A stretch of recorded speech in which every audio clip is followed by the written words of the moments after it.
धन कमाउन म जान्छु पियारी, म जान्छु पियारी, बस तिमी बालबच्चा सियारी। नमस्ते सम्पूर्ण दर्शक महानुभावहरूलाई म सञ्जय नेपालीको तर्फदेखि तपाईँ यति बेला हेर्दै हुनुहुन्छ Sanjay NP official YouTube channel भने र साथमा टुकी अनलाइन टिभी पनि हेर्दै हुनुहुन्छ र यतिखेर मलाई क्यामेराम्यानबाट मिठो साथ दिनुभएको छ ध्रुव नेपालीले भने आज चाहिँ तपाईँहरूको माझ एकदमै नयाँ प्रतिभा लिएर आएको छु। आज मेरो प्रस्तुति नभएर अन्य कुनै एउटा साथीको एकदमै मिठो प्रतिभा कलाका धनी मान्छे व्यक्तित्व लिएर आएको छु। उहाँको प्रस्तुति तपाईँहरूको माझ प्रस्तुत गर्छु। के कस्तो लाग्छ भिडियो अन्तिमसम्म हेरिदिनु होला भन्न चाहन्छु र तपाईँहरूको माझ उहाँलाई म स्वागत गर्न चाहन्छु। रमेशजी, हाम्रो कार्यक्रममा स्वागत छ तपाईँलाई। धन्यवाद सञ्जयजी। सर्वप्रथम तपाईँको परिचय दिनु होला है त। मेरो नाम रमेश विश्वकर्मा, मुसेको नगरपालिका वडा नम्बर 2बाट मेरो घर। अनि हाम्रो यो बडा दसैँको गइसक्यो, तैपनि तपाईँलाई शुभकामना दिन चाहन्छु। तपाईँको बडा दसैँ के कस्तो भयो है? एकदमै निकै नै रमाइलो भयो है। जस अब मावली घरतिर नि टिको लगाउन गइयो होइन, घरतिर नि बसेर रमाइलो अब टिको लगाइयो, रमाइलो गरियो, यस्तै नै हो। ठिक छ।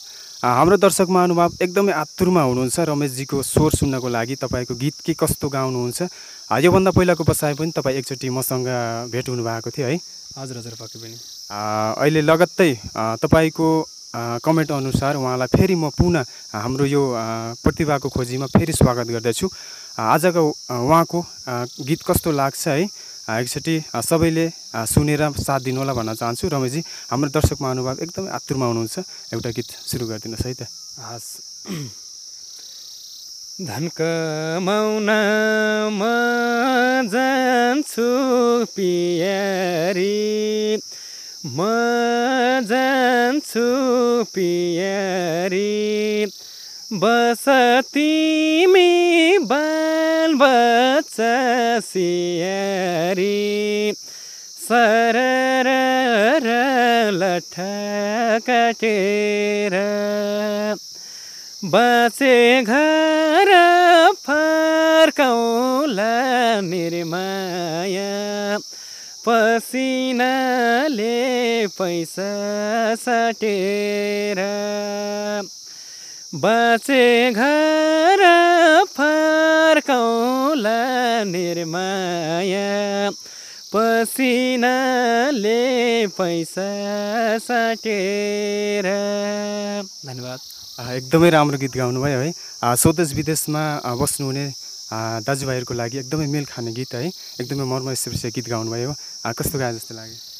ठिकै भनौँ न, आफ्नो आफूले आफ्नो तारिफ गर्न नमिल्ने होइन, आफूले जति सकिन्छ त्यतिसम्म गाउनुभयो है त। अरू तपाईँले कस्ता कस्ता खालका गीतहरू गाउनुहुन्छ? म लोकप्याटेनी गीत गाउँछु प्रायः होइन। आधुनिक गीतहरू मलाई आउँदैन, आए पनि तर मेरो भोइसमा म्याच गर्दैन भनौँ। आज तपाईँहरूको माझ हामीले गीत मात्र सुन्नेछौँ। नेक्स्ट सङ्ग कुन गाउनुहुन्छ रमेशजीले? म कलेजी चराचरा एल्बमबाट गाउँछु है। हजुर, साथ दिनु होला। ल हस्।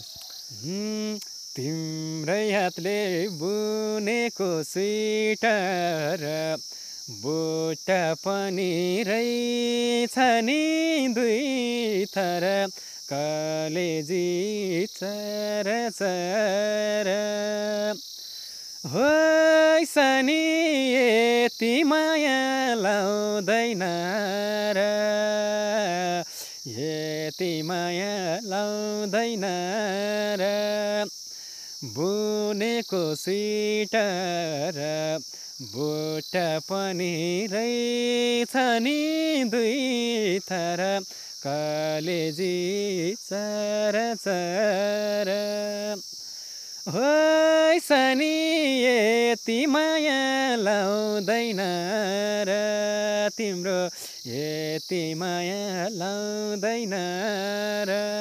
धन्यवाद। एकदमै राम्रो गीत गाउनुभयो आदरणीय दाजु खेमसन्चुरीको आवाजमा गीत है। एकदमै राम्रो गाउनु भएको छ। आगामी बसाइमा तपाईँको यो साङ्गीतिक यात्रा एकदमै अगाडि बढोस् है, शुभकामना दिन चाहन्छु। थ्याङ्क यू सो मच सञ्जयजी, तपाईँलाई। तपाईँहरूको यो आवाज सुनेर हाम्रो दर्शक महानुभावहरूले फेरि नेक्स्ट टाइम पनि रमेशजीलाई ल्याउन पर्यो भनेर कमेन्ट भयो भने तपाईँलाई फेरि पनि हाम्रो कार्यक्रममा ल्याउनेछौँ। यो हाम्रो प्रतिभाको खोजी कार्यक्रममा धेरै गीतहरू सुन्ने मन थियो है, टाइमको अभावले गर्दा आज यो कार्यक्रम यही अन्त्य गर्न चाहन्छौँ। तपाईँको मनमा लागेका कुनै कुराहरू छन् भने हाम्रो माझ, हाम्रो भ्युवर्स माझ सेयर गर्न चाहन्छु। पक्कै पनि अब मलाई यति भन्न चाहन्छु कि मलाई यो भिडियो हेरिसकेपछि साथ सपोर्ट गर्नु होला। कमेन्टको कमी नहोस्, लाइक कमेन्टको कमी नहोस् र सेयरको पनि कमी नहोस् भन्न चाहन्छु।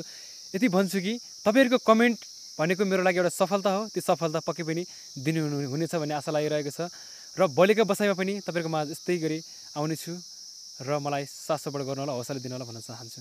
ओके, दर्शक महानुभावहरू, तपाईँलाई रमेश सरको आवाज मिठो राम्रो लाग्यो भने फेरि पनि उहाँलाई तपाईँले कार्यक्रममा ल्याउन पर्यो भन्नुभयो भने हामी तपाईँहरूको माझ फेरि पनि ल्याउनेछौँ भन्दै आजको यो हाम्रो प्रतिभाको खोजी कस्तो लाग्यो सबैले यो भिडियो सबै माझ सेयर गरेर साथ दिनुहोला र मन पर्यो भने हाम्रो सञ्जय एनपी अफिसियल युट्युब च्यानललाई सब्सक्राइब गरेर साथ दिनुहोला भन्दै आजको यो प्रतिभाको खोजी कार्यक्रमबाट म सञ्जय नेपाली बिदा हुन चाहन्छु। नमस्ते।